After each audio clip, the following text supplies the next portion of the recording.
So I feel like the major emphasis and focus for this week is all about your communication, being able to be very persuasive without being domineering. And I also feel being able to persuade people with facts rather than manipulation, okay?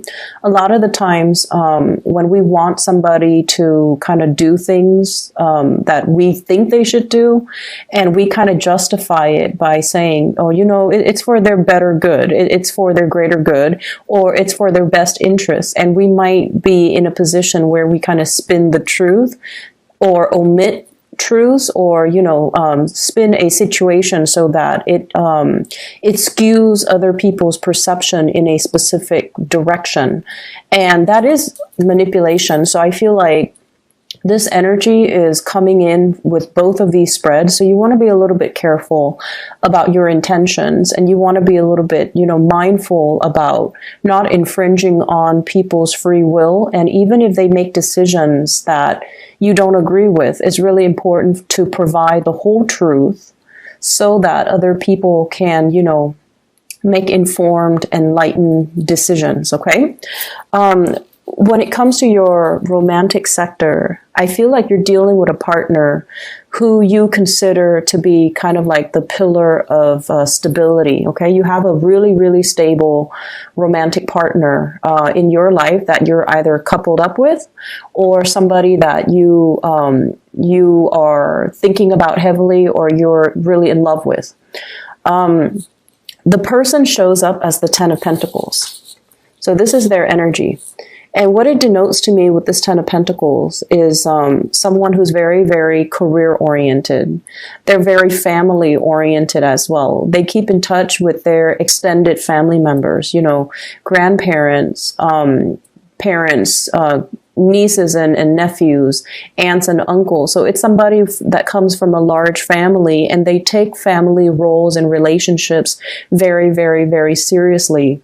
And in a way, I feel like they are very mindful of other people's faults, but they don't hold grudges against other people. And they have this enlightened belief that, we're all humans, we're all prone to making mistakes. So I'm not going to hold it against the other person. So I feel like from this person, their energy is very open, they're very loyal and very dependable. And I feel like that sense of loyalty extends to family members. So if you're dealing with them, if it's a crush or if it's even a partner, you want to be very careful about not nitpicking, their family members, because I feel like this really fiercely loyal type of person who might not take well to criticisms about their family members. Granted, they might have flaws, but I feel like this person is very deeply protective, and they're very deeply loyal to their family unit. And I also feel like if you are dating this person, they're fiercely, fiercely loyal to you. I don't sense possessiveness. I don't sense control issues. But I do feel like this is a person that doesn't take relationships lightly.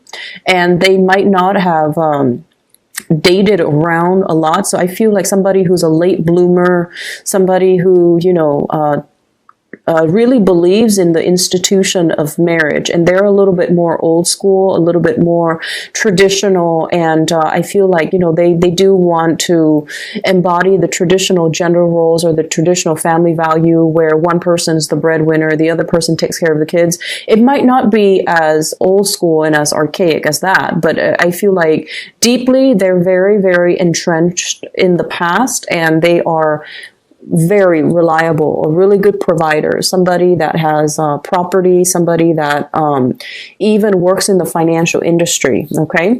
I also feel if you are, this is your energy coming to the table. This is how your partner views you. You show up here as the King of Wands, and your energy is you take good care of yourself. You work out, you dress well, you're mindful about the way that you look. You have a public persona about you as well, where you might have to give presentations. You might have to, lead the way. You might be in charge of people. You might be a leader in your own right. And you're someone who it's like you're a major player in your industry, in your field of expertise. You have a lot of knowledge, and you're kind of like that career climber, where your position is very set, and you're due for promotions next year and then the year after that. So you're very, very financially established, and they like the fact that, you know, you get things moving for yourself. You don't sit there and wait for opportunities. You're very proactive about getting out there. This is also feeling a lot of passion towards another person. This is somebody who's protective, who's caring, who's nurturing. They don't overstep their boundaries, though. And in general, it indicates to me a lot of passion and chemistry that you are bringing to the table towards another person. If you are dealing with an earth sign, a Taurus, a Virgo, or a Capricorn, I feel like there might be communication issues coming into the picture, and your partner might be very slow to act. You know, with the nature of the Ten of Pentacles is that they're very, very methodical. They're very risk adverse. They don't like to take unnecessary risks. They don't like to deviate from their routine and their norms. And they don't really, they're not impulsive, not very spontaneous. And I feel like you're trying to get a lot of things moving, and this person is kind of dragging their feet. And as a result of it, I feel like there might be, you know, communication issues coming in through here with the Three of Swords, which is harsh words being exchanged, possibly a separation, or even thinking about like arguments between couples that can relate to, you know, the silent treatment, or like that can result in one person withdrawing because they're hurt. So be very, very mindful about how we communicate, because the King of Wands, it's someone who's very proactive, but they can be a little bit forceful. Okay. If you're dealing in particular with earth signs, I feel like, you know, want to tone down on the teasing and the communication, and make sure you communicate from a space where your understanding of their slowness to act, that you're also, you know, a little bit more understanding of their willingness or their unwillingness for change, okay, to make like rapid sweeping change in their lives. They see you as someone who's able to implement, you know, it's like you don't talk about things, you just do them. You don't sit there and say like, oh, here are my plans. You know, you just get things done. And I feel like your partner is not on the same time frame as you, and it can be a little bit frustrating. I see as well a lot of like missed opportunities between you and a crush. Okay, so we have here the Five of Cups. This is what I call like the heartbreaker card. It's somebody who can be seen as a little bit flirtatious. They are very, very friendly, but their attention is not exclusive to one person. Or at least they're not really aware of how other people perceive them. So I feel there's an element here about, you know, harsh words being exchanged, feeling that sense of regret, and feeling that sense of like, I shouldn't have said that, or, you know, he or she should not have said that to me. So it can create a little bit of an estrangement between two people. And we also have the Devil energy coming through here, which indicates, I feel like, for some of you who are not in well, you could be in a committed relationship, you're dealing with another person that might have entanglements elsewhere. Okay, so they might have a family, they might have, you might find out this week, like somebody you're interested in is already in another relationship. If they've been flirting with you hardcore, then, you know, I feel like you're going to put a stop to that. I don't see third party meddling, but I do feel like there's a presence of third parties, and it's indicated with the Ten of Pentacles, which is a family card, as well as the Devil, which indicates really strong attraction to another person, but it's not really seeing the light of day here with the Three of Swords, mainly because somebody is engaged, married, in another relationship, or, you know, coupled up with somebody else, or they have other arrangements that's disallowing you to come to them, or disallowing them to come forward to you, and for the two of you to come together and date. The other areas that I'm going to touch on here is, I feel like for many of you, there's a sense of like self-consciousness, being self-conscious, feeling like anxiety, and I feel like it's in the realm of public speaking. Okay, many of you have high levels of education. So I feel like the majority of people who are watching this you guys have like a high level of education, and it's indicated here with the magician. This is somebody I feel like, you know, it's somebody who has a mastery over many subjects. So you might have a master's degree, you might have a PhD, you might have a bachelor's degree, you might have multiple certificates, might have multiple degrees. And I feel almost like you're trying to find ways in which to make use of all your skills, okay? And you're trying to, as well, I feel, reach out to a larger demographic.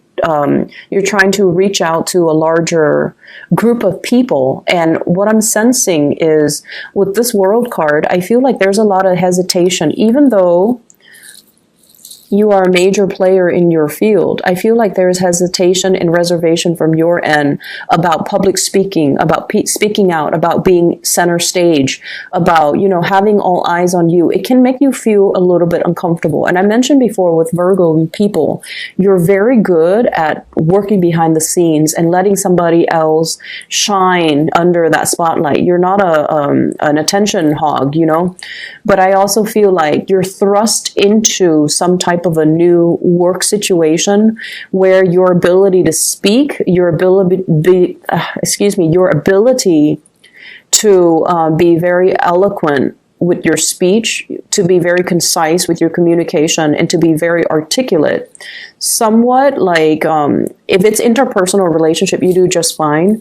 But if it's in a large group setting, you know, the anxiety sets in and self-consciousness sets in, and you're not able to convey the messages to the best of your capabilities. And I feel like you might be beating yourself up over it.